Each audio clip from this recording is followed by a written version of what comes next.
Good day to you everyone, my name is Whistler and welcome back to another episode of my hardcore series. I hope you're all having a wonderful day today. So, I recently asked all of you to try and come up with lore for the Nether Monument build project that I have behind me. And while I got quite a few good suggestions, one idea in particular stood out to me the most, so congratulations to Samuel Thomas. I really liked the lore that they came up with, and I think it's the story that suits this project the most when I finally finish this place. Now, I won't read out the whole thing because it's quite lengthy, but basically, there is an evil, greedy king who is currently imprisoned in his own monument by his subjects who have sought to rebel against him. And if you look very closely, I think a piglin has just spawned with a golden helmet. I think we're gonna take this moment and declare that this is our king. Hello, sir. He's got a crossbow. That's good. He won't be able to hit me with a sword. I can break his crossbow too. That'll be even better for the prison. So we'll call him the Chosen One for now because that's just the name tag that I have on me. And let's try and get him into this boat. Do you want to get in, sir? Get in? There we go. Thank you very much, sir. So I guess now we just need to get this terrible king inside of the monument. So leave me a suggestion, everyone. What should we call this king? Because I can't just have him being called the Chosen One forever. He doesn't deserve that name. So, let's just row you on inside. I built a nice little bridge for us to cross, and into the monument we go. So, I wonder which corner we should put him in. I think I should keep him away from my nether portal, and we'll keep him away from these portals. We'll lock him inside of one of these corners here. It's got to decide which. I think we'll go with this one here. Now, before I go any further with this episode, though, I would just like to say that I recently hit 4,000 subscribers! And I just wanted to say thank you so much, everyone, for getting me to this point. You have no idea how much that means to me. I'm grateful for every single one of you. Now, I might just take this moment to plug a couple of my other social media accounts as well. So, are you aware that I have a Twitter account? Or an Instagram account? If you're interested, give me a follow. There'll be links in the description. In fact, they've been there for a while. But if you're interested in what I get up to on there, be sure to give me a follow. I'll be glad to have you around. Now, I also asked you whether I should be using pressure plates instead of buttons on the top of the monument here in order to spawn-proof it. And you all seem to like the idea of pressure plates, and I think I'll mix in some slabs as well where I have this raw blackstone here. So, yeah, let's try and give that a try. I probably won't have the blackstone I need to completely cover the entire monument with pressure plates, but I'm willing to give it a try. We'll keep going until we run out. And I've just run out of blackstone, but let's see how this looks. I was able to completely finish one of the corners, but the rest of the monument still needs pressure plates rather than buttons. And as you can see, the pressure plates don't stick out nearly as much as the buttons. In fact, the presence is really quite subtle. I feel like they actually add to the polished blackstone blocks there rather than the buttons which just aggressively draw your attention to them. I quite like this, so once I get more blackstone in the future, we'll put pressure plates on the rest of the monument. I quite like how the slabs look as well. They add just a little bit more depth to this build. Unfortunately though, I have all of these areas at the side of this hole that still need digging out. So I figure that we should probably try and do a time-lapse to remove all of this junk, all of this debris that still needs removing from the previous nether explosion. And by the time we get back, I will probably have updated. This world will enter 1.17, although I will admit I've been entertaining the idea of updating via a snapshot. I've got a couple of things I want to take care of before I update to 1.17 fully. Trust me, it'll be worth it. But on that note, let's start that time lapse. Let's go.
welcome back everyone.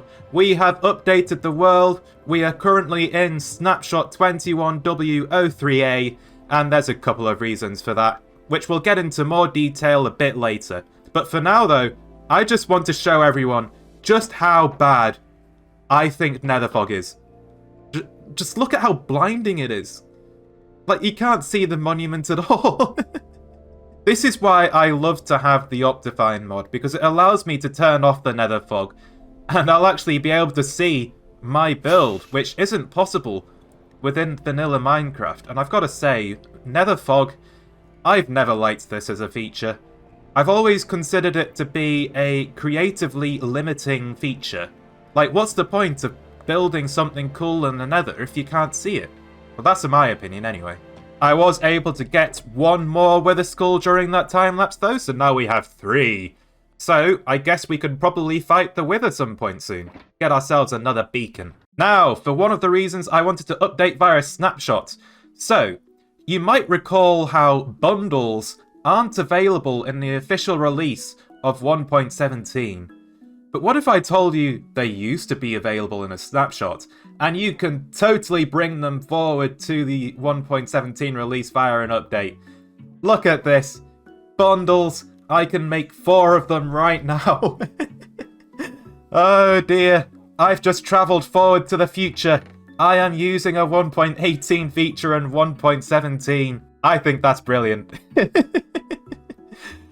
I hope I'm able to get some use out of these things. And if you're wondering just what exactly a bundle does, it allows you to stack different stackable items within one inventory slot. Like I've just done with the stone cutter, my ender chest, and my ender pearls just there. I think this is really quite useful.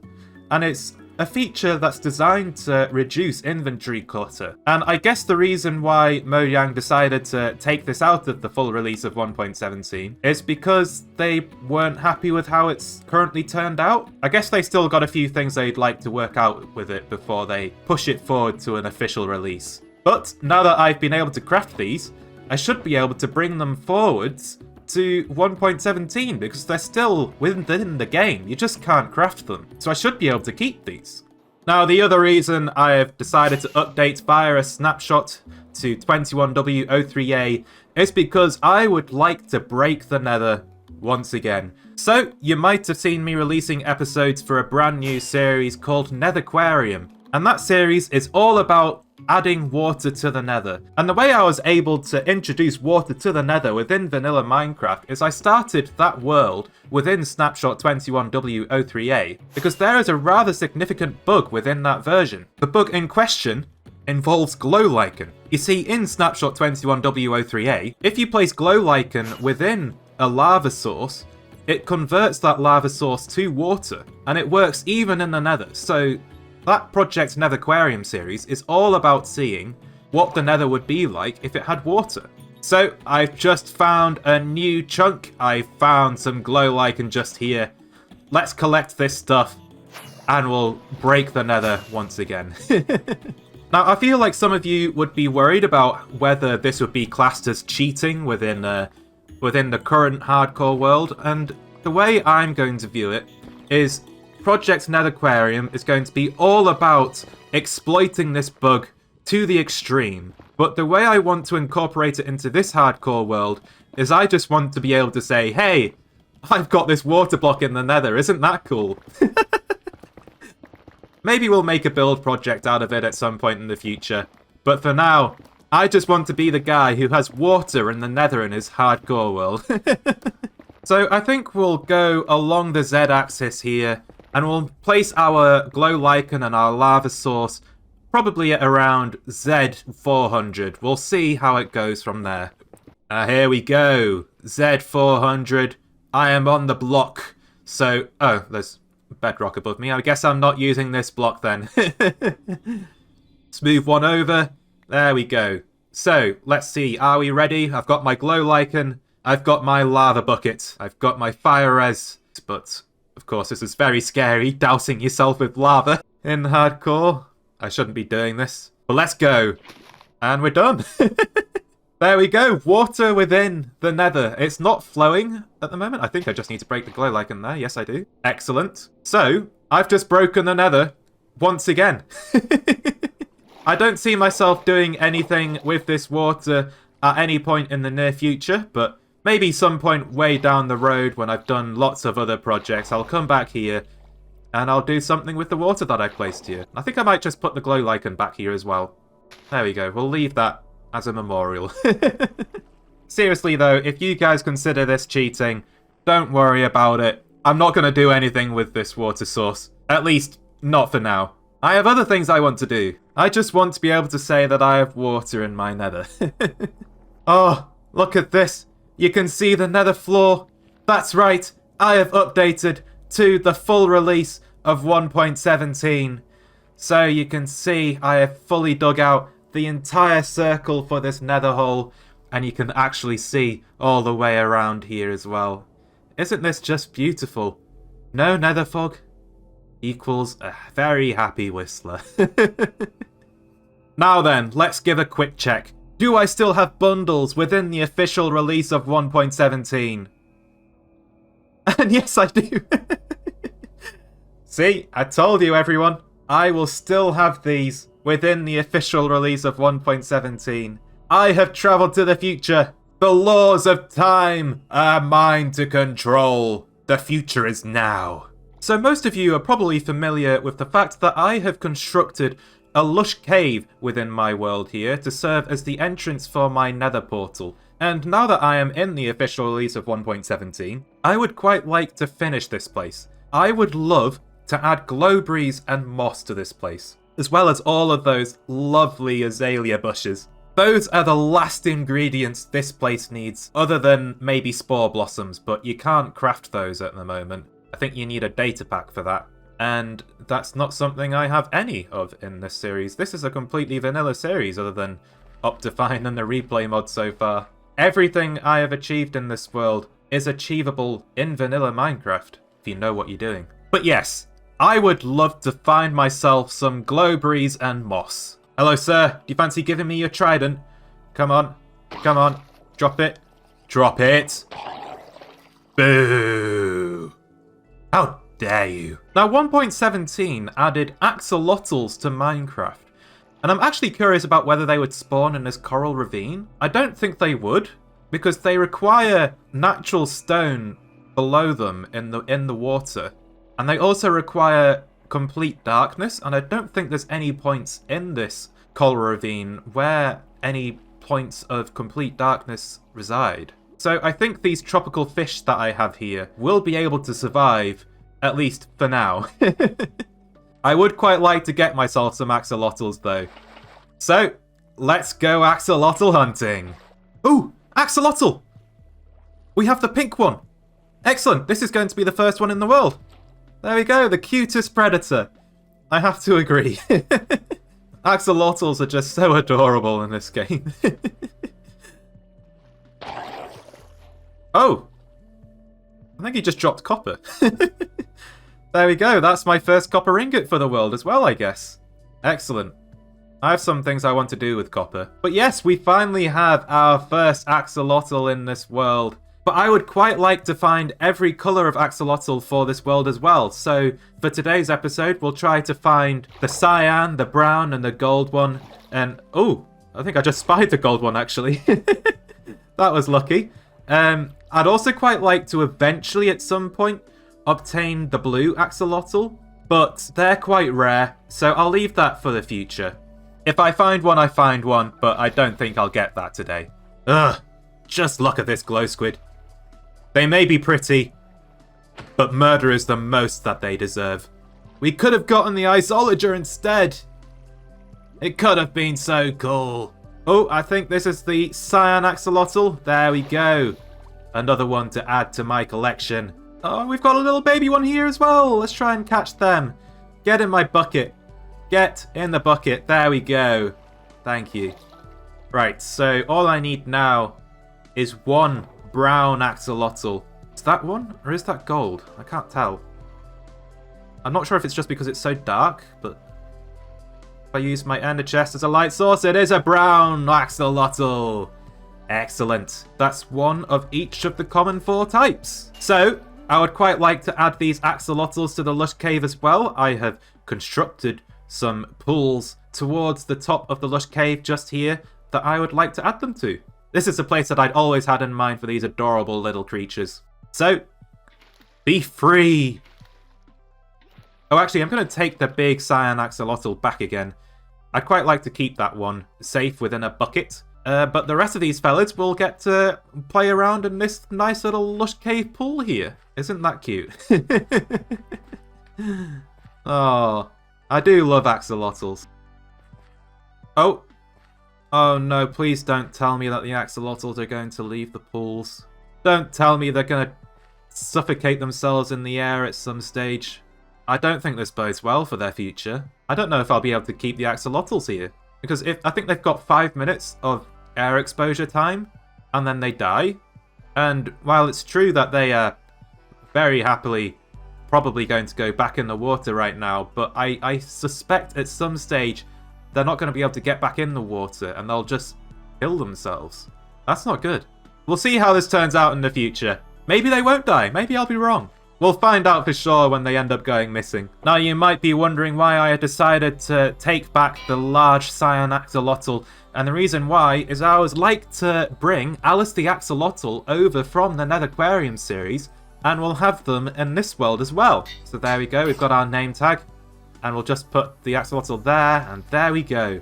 Alice the Axolotl is now my pet within this hardcore world as well. Isn't that lovely? Now, the next things that I need to find are glowberries and moss. So, we've got a little bit of exploring to do. I need to find a shipwreck, and I need to find a mineshaft. So, let's see how that goes. Load, please, world. Excuse me? Can you not load the chunks, please? It's a little bit scary. Let's lower our render distance a little bit. Okay, 12 chunks for now. This is going to be difficult to try and find new chunks if I can't even see where I'm going. Oh, well, I can't see at all. Game, please. Please don't do this to me. Well, this is entirely disorientating. Oh, now I'm below sea level. That's not good. Please load the world. Please load the world. I don't want to fall through to the void or anything like that. This is scary. I can't use my fireworks. Let's pause the game. Just try and load the chunks that way. Is it gonna load? Not doing anything. Oh, there we go. Good, okay. That was weird. There appears to be some chunk loading issues at the moment. Is this my fault, do you think? I didn't optimize my world before I opened it. I'm beginning to wonder if that might be a mistake, and our world is currently on fire, like those trees over there. I should probably optimize this world the next time I try to play. Oh no, it's happening again! I'm below sea level. Please load. There we go. That's really scary. I don't want that to keep happening. Ah, there we go. We've come across a shipwreck. I think we should give it a quick check and see if we are in new chunks.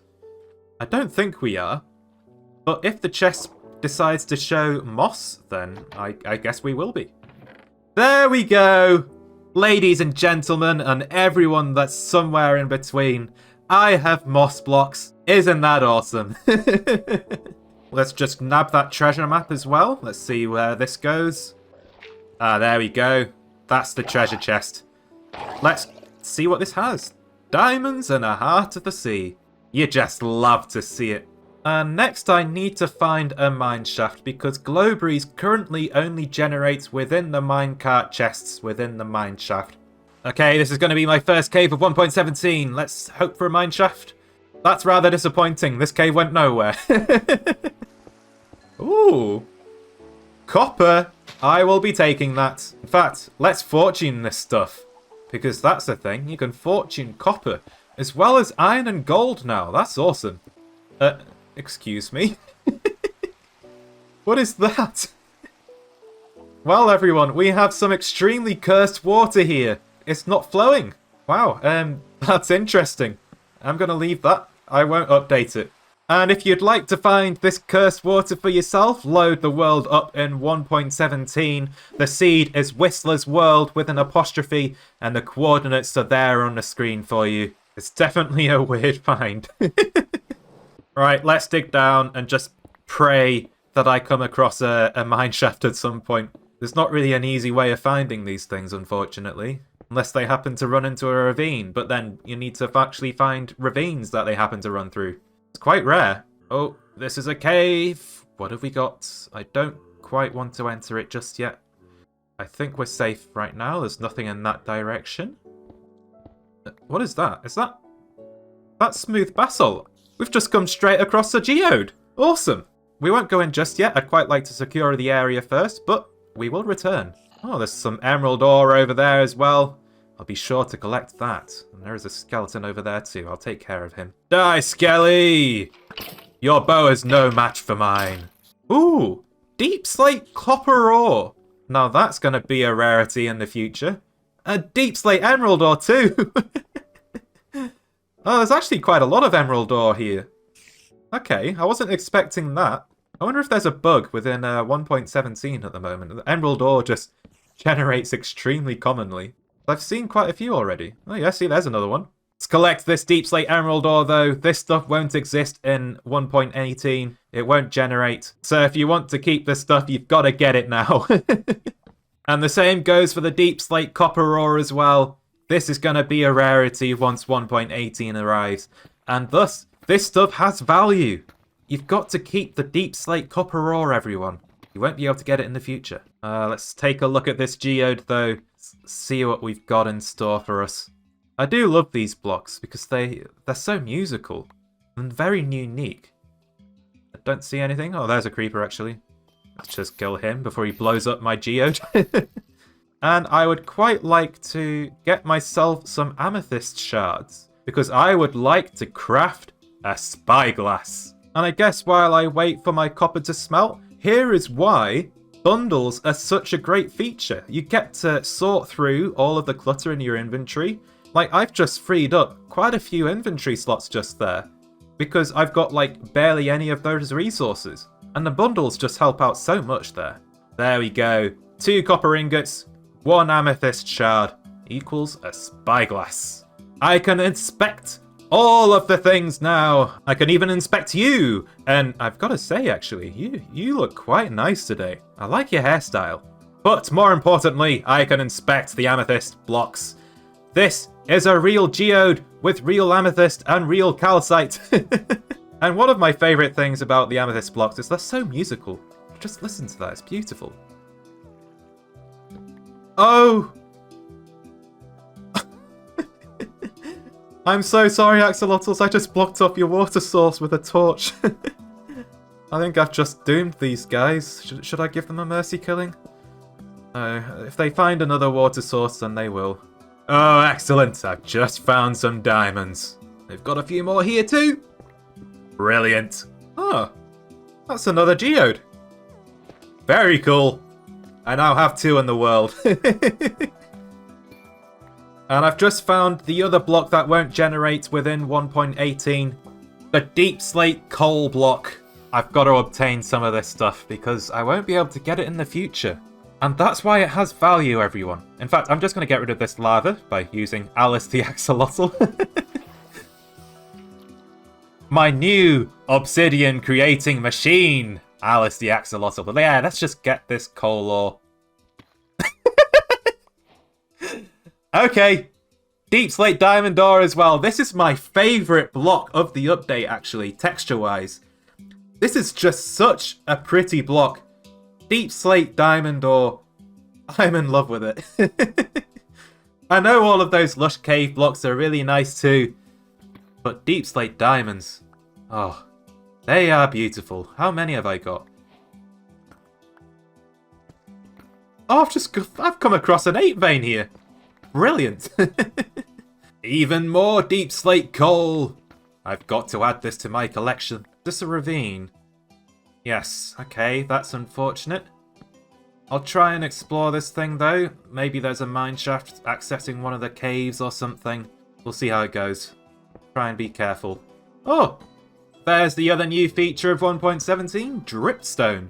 So, this stuff actually scares me in hardcore because it can kill me. Pointed dripstone is extremely deadly. Can I break it with an arrow? I think you can break it with some sort of projectile, but I don't think the arrow is it. You can't do it with the bow. Is it the trident that you can break the dripstone with? I think it's the trident, although I'm not sure why the arrows wouldn't work as well. There's some dripstone down there as well. Is that diamond next to it? I wanted to zoom in on the dripstone to take note of it, but wow, I can see some real diamonds next to it too. I'll come back for that. For now though, let's get myself some dripstone. I can make a farm out of this stuff if I get some of the pointed items and the blocks themselves. Can I shoot them from the top? No. Okay. There goes that idea. Just break these off so that they don't kill me if I'm down there, if they fall off or anything like that. I don't think they can fall off. But it's something that scares me. Oh, there we go. That's a mineshaft. Excellent. That is a thing I've been hunting. The entrance of a cave spider spawner. That's not very kind of the mineshaft. Let's just get rid of that. Right, I need a minecart chest. Where would one of those be? Oh, 2 cave spider spawners. Okay, let's pretend that doesn't exist. And there we go. I've come across a minecart chest. Let's just make sure we're safe. Lock ourselves in. I don't think any mobs can get in. We'll just get rid of those rails. No glowberries. Okay. How about this minecart chest? Surely this one's better. Be luckier, please. It is luckier! 6 glowberries for me, as well as the golden apple. Excellent. Now I can go back home. This is what I wanted. I can finish off my lush cave, and I can even add the glowberries to the mega creeper tree as well. That's something I've been wanting to do. I will just pick up some of these dripstone blocks though, because I need those if I want to make a dripstone farmer at any stage. I think one of those might come in handy with coming up with a lava farm, because those are possible with 1.17. I might need one of those for the nether. And before I forget, I should probably pick up these diamonds as well. Right, I believe it's time for us to head back home again and begin our glowberry upgrades and our moss upgrades, because I've got some very cool things I want to do with those. Oh, the cursed water's right here. I go up, then I go down. I go up, then I go down. This stuff is too fun. So now that raw iron is a thing in 1.17, you can create raw iron blocks, as well as raw gold blocks and raw copper blocks. And they've got a very interesting texture. One that I suspect would probably work quite well underwater as a replacement for coral within a couple of underwater locations. And I don't think I'll use these in my world just yet, but it's something I would quite like to keep in mind. Everyone was going on about beans when these things first released, but I want to use these underwater. This feels like an underwater block for me. I think the only issue is I actually have to go mining for the ores in order to make these. That should be easy enough though, especially now that iron and gold are fortunable. Such an excellent addition. Oh, the axolotl's going for the drowned! Go on, axolotl! Kill the drowned! I believe in you! Go, axolotl! Do it! Do it! Do it! Murder! How dare you, baby drowned! Die! How do you farm glowberries? Is it just with bone meal? I think it's just with bone meal, right? So if I put bone meal in my offhand and then the glowberries in my normal hand, I can put them there like that. I can grow them by placing more glowberries. I think I need to swap the bone meal and the glowberries though. And if I just right click like this, I can get more glowberries. So I'll need quite a few of these, so let's farm up a whole bunch. Now, I've been wanting to add glowberries to my mega creeper tree for a very long time. They would be an excellent addition to the rest of the vines that I have hanging off of this thing. So we'll just try to add them in a few various random places, and hopefully they will grow over time and light up the build a little bit more. Now, glowberries actually have an aging system like kelp, so if you open the F3 screen and look at the right, they have an age like 24, 7, and if it happens to hit age 25, then the glowberries won't grow anymore. So I don't think I actually have to put string under these glowberries. They should just grow until they're unable to go any further. Right, let's see how our tree looks now.